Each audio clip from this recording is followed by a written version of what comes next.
ئەوەی دەسەڵاتدارانی عێراق دژی تاچی کورد دژی کورد بوون دەیکەن لە هیچ شوێنێکی دنیا نمونە نیە لەلایەکەوە دەڵێن کوردیش هاوڵاتی عێراقیە بەڵام لە هەمان کاتدا لە ڕێی برسیکردنەوە ئەنفالێکی ترە ئەنفالی خنکاندن برسیکردنی خەڵکی کوردستان تەنها و تەنهاش هۆکارەکەی کورد بوونە هۆکاری ئەمە چییە؟ دەستور پێشێل دەکرێت هەموو ڕێکەوتنەکان پێشێل دەکرێت یاساکان پێشێل دەکرێت ببورن هۆکاری ئەمە چییە؟ لەسەرم بابەتە ئێمە دەمانەوێت قسەی زیاتر بکەین لەگەڵ میوانەکەمان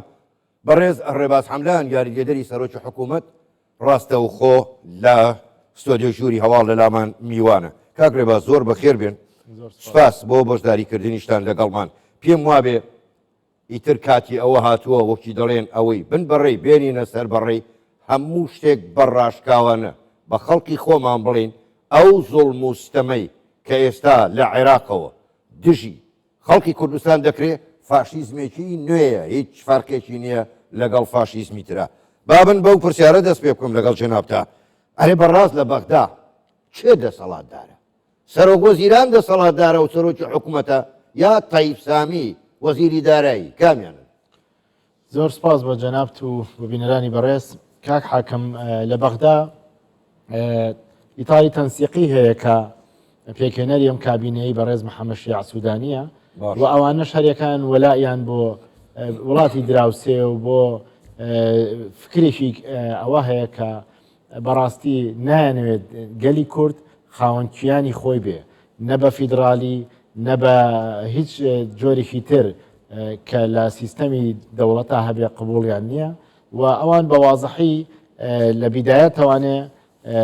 هەموو نیەتەکانەوەی هەرێمی کوردستان نەمێنێ و بە نیەتەکانەوەیە کە هەرێمی کوردستان وەکو پارێزگایەک لە پارێزگاکانی عێراق سیر بکرێ وەکو جەنابەت باسێ کرد یعنی هیچ مبەڕیرێکیان لە ڕووی ئیداری لە ڕووی مالی لە ڕووی سیاسیەوە بۆ نەهێڵراوەتوانێت کە ئەوان یاری بە قوت و موچەی ژیانی خەڵکی کوردستان بکەن و من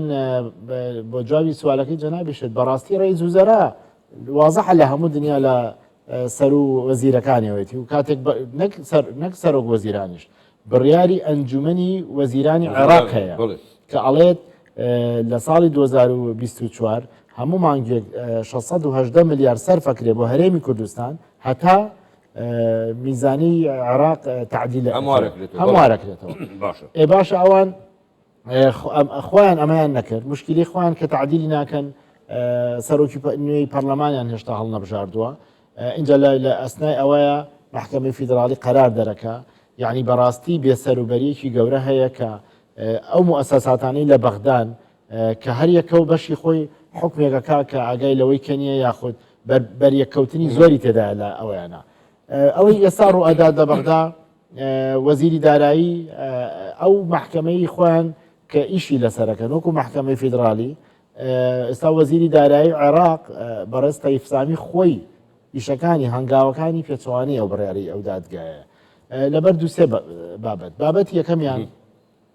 محکەمەی فیدرالی ئەو بڕیاری دەری کردووە بە هیچ شێوەیە کاتی تەحدید نەکردووە ئەمە یەک دوو محکەمەی فیدرالی ئەڵێت تەوتینی ڕەواتب بکرێت بۆ هەرێمی کوردستانیش لە ڕێی بانقە فیدرالیەکانی عێراق بەڵام هەموو هاونیشتیمانیەک لە هەرێمی کوردستان لە شوێنی خۆی موچەی خۆی وەرەگرێ معنای وایە لەبەرەوەی بانقی ڕەشید و ڕافیدەین وجودیان لە هەرێمی کوردستانیە و تا دا ئەمەزرێن و ئەکرێنەوە وەختێکی زۆری پێویستە بۆیە ئەبێت ئەو بانقانەی کە لەلایەن بانقی مرکزی عێراقیەوە ڕێپێدراوە و مجازە ئەوان جێ ئەوان بگرنەوانێت یعنی ئەگەر تەفسیرێکی باش بۆ بڕیاری محکەمەی فیدرالی کەی وایە ئەمە بابەتێکی کە ئەوەیە دوێنێ ئێوارەی ڕابردوو محکەمەی فیدرالی ڕوونکردنەوەیکی بڵاو کردەوە یاخود تەوزیحێکی بڵاو کردەوە لەسەرەوەی کە ڕەواتبی هەرێمی کوردستان بەو شێوە دەفع ناکرێت لە مانگی سێەوە هەمووی بە تەوتین بکرێت چونکە فریا ناکەون لەبەرەوە خۆیان بە 8 ساڵ بۆیان نەکراوە بەستی ئەوەشمان کردووە لە ڕابردوش ئەوان وتیان بەوەی محکەمە فیدرالی ئەڵێ چی ئەڵێ بە بەردەوام بێ موچە بە کاش وەی کە ئێستا هەیە هەتا تەوتینەکە تەواو بێ بەش چ وەزارەتێک تەواو بوو بە پێی ئەوە ئەوەی خوارۆک و جەنابە باسی کرد لە ساڵی لە یەکی 2016 دەستیان پێ کردووە بۆ کۆتایی ساڵی 2023 ئێستا شێشتا تەواو نەبوو. من نمونەیەک بۆ بینەرانی بەڕێز باسکەم. طبعاً من حەزەکەم یەک شت هەیە کاک حاکم، خەڵکی کوردستان دووسێ بابەت هەیە ئەبێت وازەح بێ لایەن.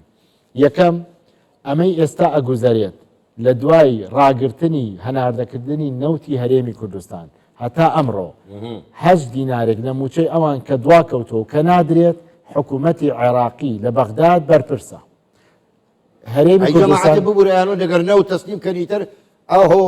کوردستان ئەبێتە شامی شەریف و پارە ئەڕژێ. ئەوانی ئەو قسانیان کردو بە تەکوید بەرژەوەندی شخصی خۆیان هەیە و بەرژەوەندی شخصی حیزبیان هەیە و نانەکەیان لەوایە بەو شێوەیە قسەکەن ئامادەن لەبەر خاتری شخصی خۆیان دژی هەرێمی کوردستان و هاونیشتیمانیانی خۆیان بنیگینا خۆیان باش ئەزانن و قسەی خۆیان ڕاز نییە. هەرێمی کوردستان بە پارەی نەوت موچەی دابین کردو لەگەڵ داهاتی ناوخۆ. ئێستا داهاتی نەوتی لەبەر دەست نەماوە ڕاگیراوە کە ئێمە مانگانە 500 میلیۆن دلار لەو پارەیە دراوەتە وەزارەتی دارایی هەرێمی کوردستان بۆ دابینکردنی موچەی هەرێمی کوردستان بۆیە بۆ خەڵکی کوردستان وازەح بێ 922 میلیاردمان پێویستە 28 میلیاریش هاوپەیمانان ئەیدەن بە لیوە هاوبەشەکانی وەزارەتی پێشمەرگە. ئێستا هاوپەیمانان وردە بەرەوە وەڕۆن کە ئەو پارەیە ببڕن. بۆیە بۆی خەڵکی کوردستان لای ڕوون بێ کە چەند ڕۆژێکە ڕاگەیاندن ئەم پەیامەش بەغەڵەت بۆ خەڵک نەقلەکە ئەوی ژەوەیە کە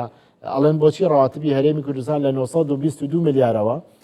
چۆتە 949 میلیار و 800 میلیۆن. ئەو بەشەی کە زیاد کراوە لە ڕەواتب کە بە قایمە نێردراوە بە بەغا ئەو پارەی لیوە هاوبەشەکانی وەزارەتی پێشمەرگەیە کە لە ڕابردوو هاوپەیمانان دابینیانە کرد زیاتر لە 28 میلیارد دینارە. ئێستا ئێمە لەگەڵ عێراقڵەیە بێ من خۆم موچەی هەرێمی کوردستان دابینکەم هەموو قایمەکانیان بۆ نێردراوە بەو بەشەشەوانێ. ئەوەیە مەسەلەکە. ئەوەی ئێستا عێراق ناردوێتی چییە؟ ئەوەی عێراق ئێستا ناردوێتی 560 میلیار و 290 میلیۆن دینارە. هەرێمی کوردستان وەکو باسم کرد ببێت ئەوەی تەحالوفیش 922 میلیاری پێویستە، یعنی زیاتر لە 362 میلیارد دیناری ئێستا عجز هەیە. ئەم عجزە بە چی پڕەکرێتەوانێ؟ داهاتی ناوخۆی هەرێمی کوردستان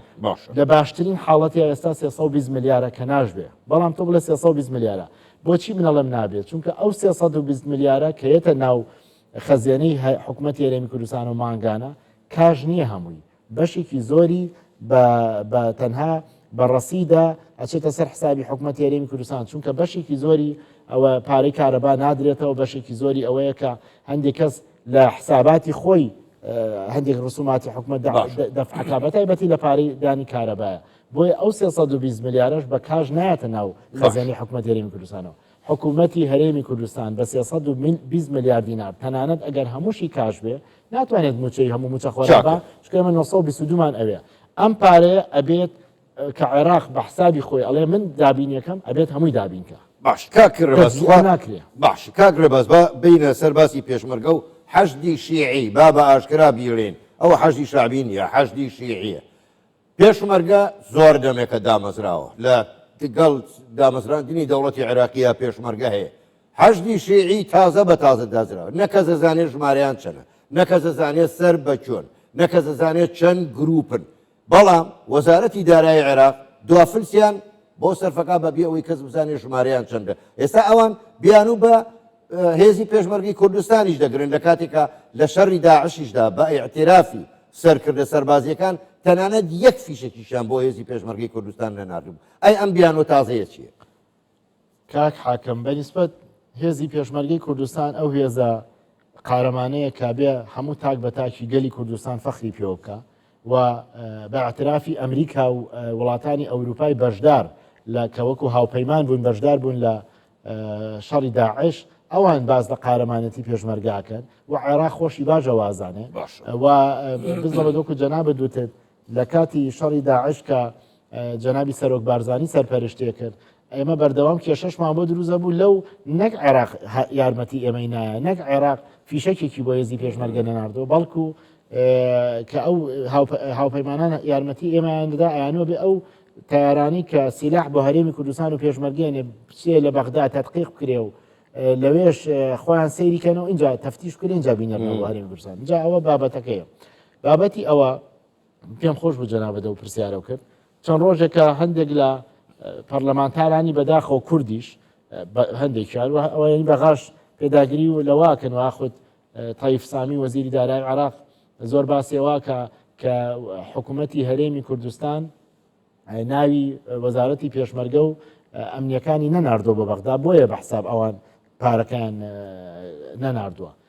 من پرسیار لە بەڕێز وەزیری دارایی عێراقەکەم یەکەم ئایا ئەو معلوماتی ناو تەفاسیلی حەشدی شەعبی لایە نەخێر کە ئەڵم نەخێر ئێستا بۆ جەنابت و بینەرانی بەڕێز بە بەڵگا خەمە بەردەم. دووەم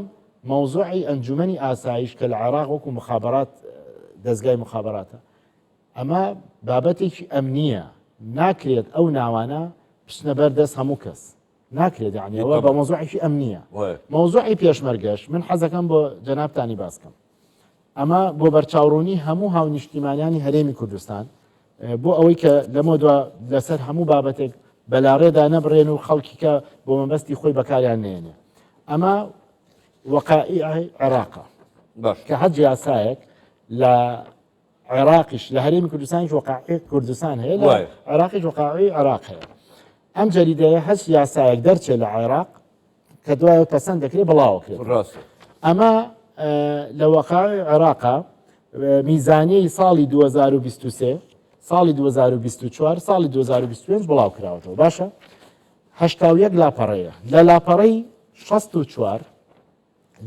جەدوەلەکان بڵاو کراوەتەوە بۆ ئەو ڕەواتبیانی کە دەفعکرێت باشە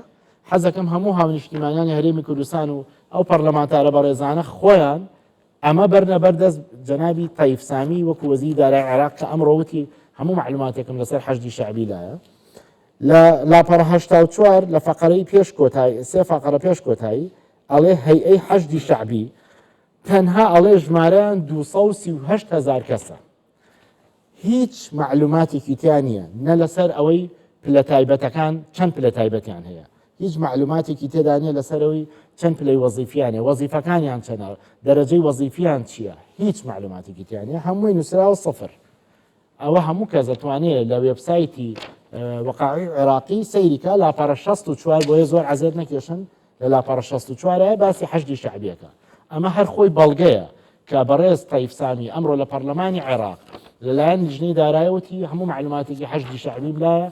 بۆیە معاشی ئەوان دابینەکەن ئەوان معاشی کاملی ئەوانەیەن ئەوە لە کاتێکە ئێمە حکوومەتی هەرێمی کوردستان باش وەزارەتی دارایی و ئابووری و ئەمڕۆ بەڕێز وتەبێژیش باسی کرد کە بە 31 سیدی تەواوی معلوماتی تەواوی زانیاریەکانی موچەخۆرانی هەرێمی کوردستان نێردراوە بە بەغا بەس وەزارەتی پێشمەرگە وەکو ناونە نێردراوە ئەیگوینا مرتبەی دەرەج مەسەرەن پلەی تایبەتەکانیان چەند کەسە بۆیان نێردراوە دەرەجەی وەزیفیان بۆ نێردراوە عنوانی وەزیفی هەموو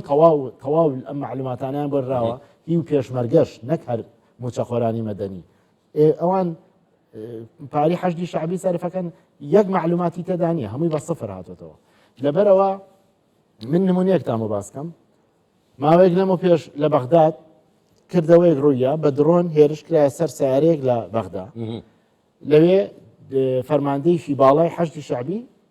تیرۆر کرا و کوژرا لە هەویەکەیان کە پیشانی تەلەڤیزۆنە پلەکەی نووسرا بوو ڕاوێشکار یعنی پلە تایبەت نووسراوە لە هەیئەی حەشدی شەعبی پلە تایبەت ئێوە قایمەکە لەبەر دەستمانایە نووسراوە پلەی تایبەت لە حەشدی شەعبی سەفر یعنی یەک معلوماتیان نەداوە نە بە حکومەت نە بە وەزارەتی دارایی بۆچی پەرلەمانتارە بەڕێزانەی کە لە بەغدان و بە حساب نوێنەرایەتی کوور دەکەن و لەوێ دانیشتوون بەداخەوە هەمیان ناڵم ئەو برادرانی کە بەردەوام بە نەوعی کە قساکەن بۆ ئەم بابەتانە ناوروژێنن باشە چونکە مەسلحەتیان نییە بابەتێکی کە ئەوەیە کە ئێمە لەگەڵ عێراقا باسی ئەوەمان کردو کاکە ئێمەش تەوتینی ڕەواتمان کردووە پێش ئێوە باسیکەن ئێمە خۆمان ئەو بڕیارەمان ناوە پێش ئەوە جەنابی سەرۆکوەزیرانی هەرێمی کوردستان خۆی ئەعلانی کردووە کە هەژماری منی ڕاگەیاندووە بەڵام بۆیە هەموو هاونیشتیمانیانی هەرێمی کوردستان بزانن هەژماری من بە ئاگاداری بەڕێز محەممەد شیع سوودانی کراوە بە تەنسیق لەگەڵ ڕێزدار کاک مەسرور وەکو سەرۆکی حکوومەتی هەرێمی کوردستان و بەچی بە ئیشرافی بانقی مرکزی عێراقی و بانقی مرکزی عێراقی ئەو بانقانەی کە ڕێگە پێدراون و موجازن لەلایەن بەغداوە ئەوان هاتوون ئەم هەژماری منیان کردو باش تیکیکە بە جەناوە باس بکەم ئەمەش هەر وەکو بەڵگا ئەمە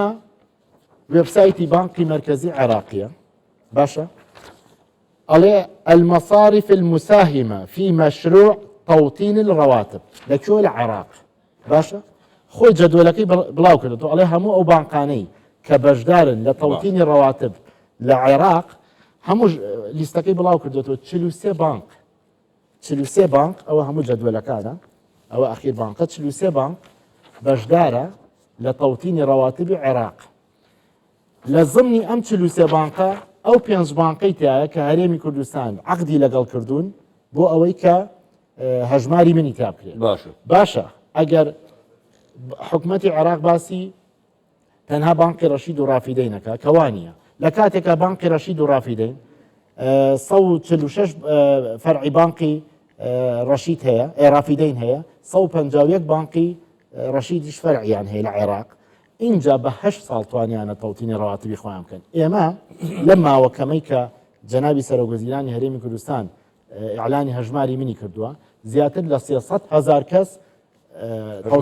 هەژماری منی و تەوتینی ڕەواتبی بۆ کراوە لەمەش 120,000 کارتەکەشیان وەرگرتووەتەوانێ کەواتە ئێمە ئەو بەرنامەی جەنابی سەرۆکوەزیران و حکومەتی هەرێمی کوردستان و وەزارەتی مالیە دایانناوە هەتا کۆتایی ئەم ساڵ ئەتوانە بڵم لە 95 زیاتریشی ئەم بابەتە تەواوە بێ فەرقی هەژماری من و ئەوەی لە بەغدا کرێت چییە بۆ حکوومەتی هەرێمی کوردستان ئەمڕۆ لە بەیاننامەکەی خۆیان لە ئەنجومەنی وەزیران کە دەرچووە تەکید لە هەژماری من نکاتەوە هەژماری من ئەو هەموو موچەخۆرێک کاچێ هەژماری من نکاتەوە لەگەڵەوەی بەغدا فەرقی هەیە لە چییە لەو کولفەیەکەوێتە سەر ئەو بەشدار بووە و کەسی کە هەژماری منی بۆ کرێتەوە پارەکەی زۆر کەمترە 2500 دینارەیە کارتێک وەرەگرێ بۆ ماوەی 5 ساڵە خوات ئەوەی بەغدا مانگانەیە بە نیسبەیە وە زۆر زیاترەکەوێت لەوەی ئێمە ئەوە یەک دوو ئەوەی بەغدا لە ڕابردوو چی کارد بوو تەنها بەس بۆ موچە وەرگرتن بوو تازەوە خەریکن بەشێکی زۆریان کردووە زۆریشی ماوە بەڵام بەشێکیان کردووە کە ماستەرکارت و ڤیزەکارتیان بۆ دەرێناون بۆ بتوان بەشداری ئیسفادەی لێ بکەن بۆ خزمەتگوزاری بانقی هەژماری من خۆی ئەسڵان یەکسەر ئەمەیە کریدت کارتە کە هەموو موچەخۆرێک کە ئەم کارتەی ئەبێت پێویستی بەوە نیە کاژ ڕاکێشێ وای لێت وەکو هەموو دنیا وەکو تورکیا وەکو ئوردون وەکو هەموو وڵاتانی دراوسێ وەکو هەموو وڵاتانی ئەوروپا تۆ ئەچی لە هەر شوێنێک شتی خۆتەکڕی بەم کارتە ئەیکڕی بە موچەکەی خۆت بەوە ئەیکڕی ئیتر کێشەی مشکلەی ئەوە کاشە نابێت دووش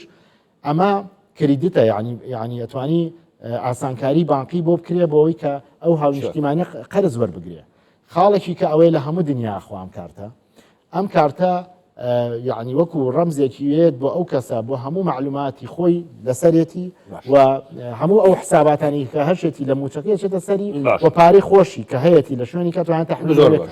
یعنی خزمەتگوزاریەکی تەواوی بانقی جیهانی ستاندەردە و ئەو خزمەتگوزاری لە هەژماری من هەمە لە هەژماری من هەیە لە تەوتینی ڕەواتبی کە لە بەغاکرێ نییە بە هەموو ئەم 8 ساڵی کە دوانە ئەوان پێ زۆر باش کاک ڕێباز ئێستا بڕێکی زۆر کەم پارەیان ناردۆ بۆ هەرێمی کوردستان ینی لە 150 لە 141 ماوە بینێرن بەڵام پرسیارەکە ئەمەیە موچەی مانگی دوو چی لێ بەسەر دێ موچە دەدرێت نادرێت ینی ئەمە بەڕاستی ینی بۆ مانگی سێ ئایا ئەوەی کە ئەوانی ژان دەڵێ لە مانگێک کابێت تەواویکەن تەواو ناکرێت لە مانگێکە چۆن نەکرێت جەنابی سەرۆکوەزیرانی هەرێمی کوردستان و ئەمڕۆژ لە کۆبوونەوەی ئەنجومەنی وەزیران تەکید لەوە کراوەتەوە بە ناوی ئەنجومەنی وەزیرانەوە کە ئێمە وەکو حکوومەتی هەرێمی کوردستان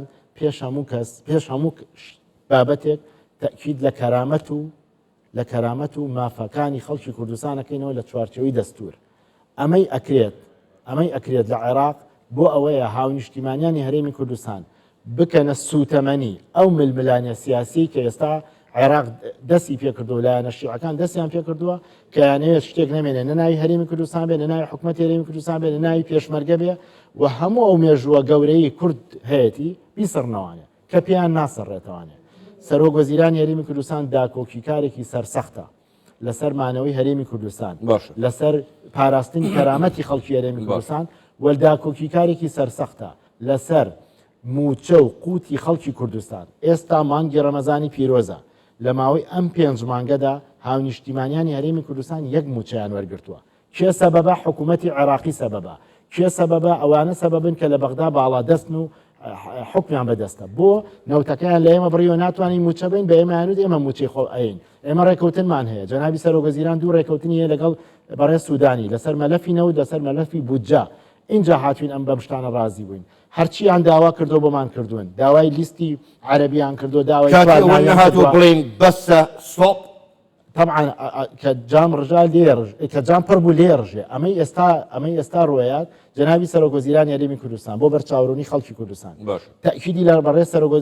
تەکید لەوە کاتەوە بەردەوام لە زەرزەختە لەگەڵ بەڕێز سەرۆکوەزیرانی عێراق کە ئەمە قبوڵکراو نییە ئەبێ موچەی خەڵکی کوردستان مادەم ئێواڵەن دابینیەکەین فەرمو هەمووی دابینکەن. ئەم بەڕاستی پارچە پارچەکردنە یعنی چی؟ بابەتێکە زۆر زۆر گرنگە با بۆ خەڵکی کوردستانی باسکەم. ئەم موچەی کە نردویانە ئێستا ئەم 560 میلیارد و 290 میلیۆنیان نردووە. ئەمەی کە ئێستا نردویانە کە تا ئێستا ڕادستی وەزارەتی دارایی هەرێم نەکراوە. هێشتا لە حکوومەتی عێراقە لە بانقی مرکزیە. بەڵام ئەبێت خەڵکی کوردستان بزانێ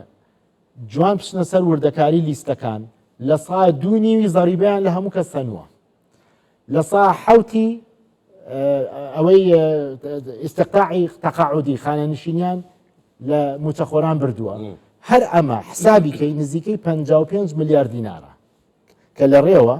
55 میلیارد دیناریان بڕیوە. لە کاتێکدا ئێمە وەزارەتێک نین سەر بە حکوومەتی عێراق بین. ئێمە هەرێمی کوردستانین بەپێی دەستور بەپێی قانون بەپێی قانونی بودجەکەی کە خۆشیان دایاناو لە پەرلەمانی عێراق دەرچووە. چۆن ئەبێت تۆ 50 میلیاری لێ ببڕی بە حساب ئیستقطاعی تەقاعودی خەنە سندوقەکەی خۆیان لە کاتێکدا ئەو مکافئەی نهایەتی خدمە کە لە هەرێمی کوردستان یەکی خانەنشینە بێ لەسەر بودجەی حکوومەتی هەرێمی کوردستان مکافئەی نهایەتی خدمەی بۆ سەرفەکرێ نەک لەسەر سنووقی خانەنشین لە بەغا. ئەمەش دیسانەوە بابەتێکی کە نازان چۆن عەرقەلە دروستکەن هەر بەئیزن کاتێوە نەهاتووە ئیتر زۆر بەڕاشکاوانە ئەمەی عێراقێکە ئەو پەڕی داژیرکاریە ئەو پەڕی شۆڤێنیەتە ئەو پەڕی فاشیزمە ناکرێتتر بڵین بەسە لێرەدا بۆستە ئەکرێت بڵین بەسە بەڵام ناکرێت یەک لایەن بە تەنیا ئەو مووقیفە نیشتیمانیە هەبێ. بەس پارتی دیموکراتی کوردستان لایەنەکانی ترەوەی بەردارن لە حکوومەت ئۆپۆزیسیۆن من بۆ عەرزی جەناب بکەم. ئێستا بەڕێزەوە حاکمێک لە بەحکەمەی فیدراڵی